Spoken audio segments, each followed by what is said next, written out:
Présidente, Madame Dubié pour le 629. Merci, Monsieur le Président. Donc, cet amendement va dans le même sens que celui que vient de présenter notre collègue Genevard. Cet amendement vise à la fois de permettre aux communes membres de communautés d'agglomération d'actionner la minorité de blocage et sans faire référence au 1er janvier 2026. Je veux reparler de nos débats hier soir. Vous l'avez compris, Monsieur le Ministre, cette compétence eau et assainissement est un irritant, un vrai irritant. Et il faut absolument pouvoir redonner la capacité aux communes de pouvoir décider et conserver leur libre arbitre.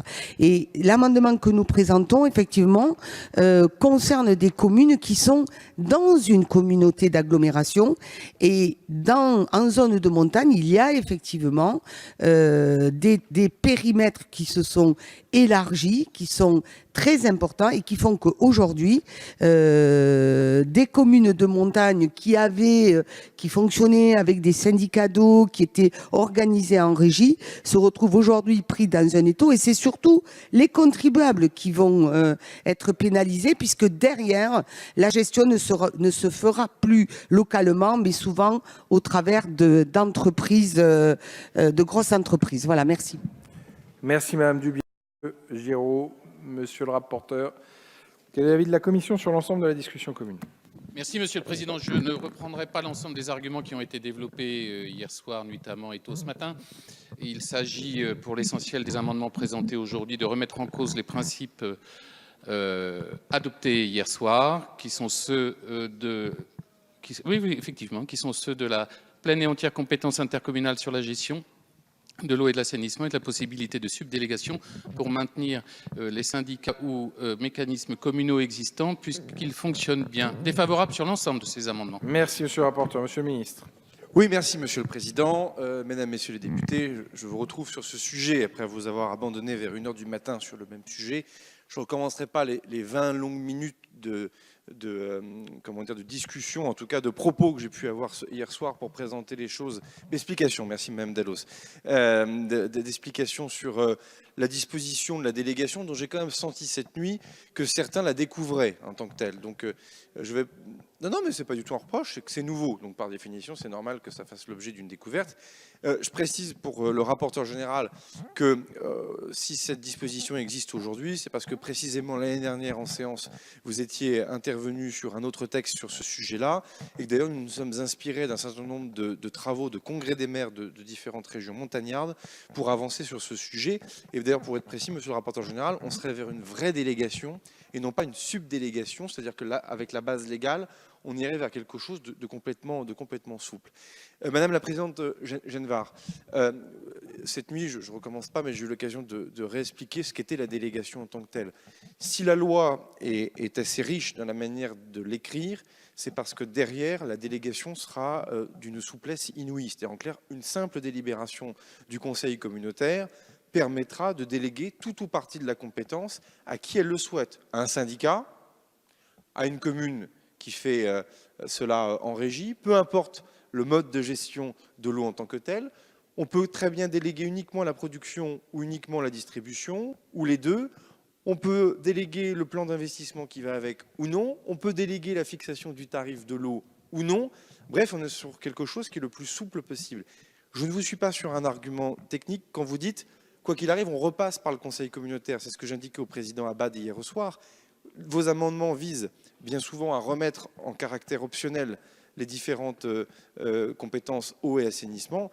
Dès lors que vous êtes dans le champ des compétences optionnelles, et d'ailleurs même facultatives, vous avez toujours les votes du conseil communautaire. Donc quoi qu'il arrive, quoi que vous fassiez, l'argument, me semble-t-il, ne tient pas, puisque quoi qu'il arrive, le conseil communautaire, comme vous le savez, doit s'exprimer.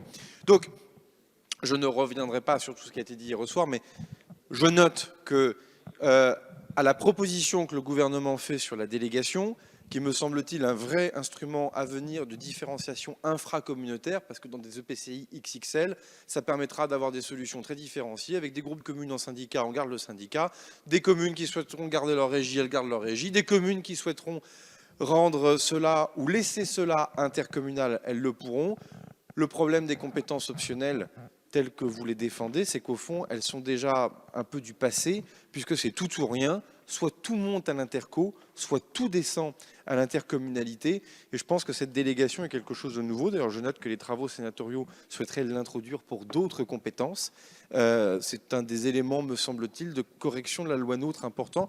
En tout cas, en 15 ans d'intercommunalité, jamais on a ouvert autant la capacité de souplesse sur une compétence, sans contrarier en plus les éléments budgétaires et financiers, car là aussi, il faut le redire sans cesse et à jamais, lorsque vous permettez de la désintégration, vous avez donc le CIF qui bouge, les niveaux d'intégration qui bougent, vous avez donc la dotation d'intercommunalité qui bouge, alors que sur la délégation telle que nous vous la proposons, ça garantit un niveau de dotation d'intercommunalité. Donc je suis attaché à cette solution pour y être attaché. Dans l'absolu, j'étais contre la loi NOTRe, j'y reste contre, je l'ai suffisamment dit ici.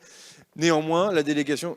et alors, monsieur le député, il faut suivre les débats. La proposition que nous vous faisons cet après-midi et hier au soir, donc, tourne la page définitivement de la loi NOTRe. Il n'y a pas de doute à avoir là-dessus, sauf comme je le disais hier au soir, à faire de l'eau et l'assainissement, monsieur Di Filippo, un sujet purement de politique politicienne. Auquel cas, oh ben non, oh ben non. Donc, si, oui, vous inquiétez pas, je suis bien sur le contenu. Et d'ailleurs, hier au soir, j'ai bien vu qu'un certain nombre de députés ne l'étaient pas, puisque très vite, derrière, de part et d'autre, des accusations, me semble-t-il déplacées d'ailleurs, ont été formulées à l'encontre des députés de la majorité, comme quoi ils étaient sous la dépendance de lobbies ou d'influence ou de réseaux d'influence. Pardonnez-moi, mais si un député de la République En Marche ou du Modem s'était permis de dire cela sur des députés d'opposition, je pense qu'il y aurait eu un incident de séance. Donc, je pense qu'il faut... raison garder sur ces sujets. Si vous croyez à la souplesse et à la liberté, vous avez donc la délégation. Si vous souhaitez refaire le match de la loi NOTRe pour des raisons politiques, c'est votre droit et vous êtes légitime pour le faire. Mais il faut l'assumer en tant que tel.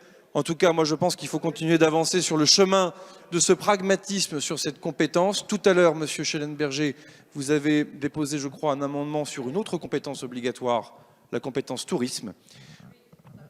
Compétence, Madame Dalloz, vous avez raison, c'est important. Sur la compétence obligatoire au assainissement, nous introduisons la délégation, qui est une belle nouveauté en matière d'assouplissement de cette compétence obligatoire. On tourne la page de NOTRe.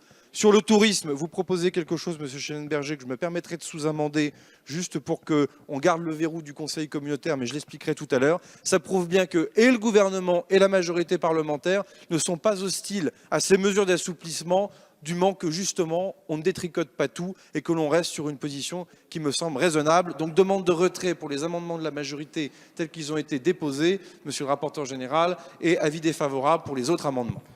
Merci beaucoup, monsieur. Nous allons maintenant procéder au vote sur ces différents amendements qui ont chacun reçu un avis défavorable de la Commission et du gouvernement. Le 901 qui est pour, qui est contre, il n'est pas adopté. Les 458 est identique, qui est pour, qui est contre, ils ne sont pas adoptés.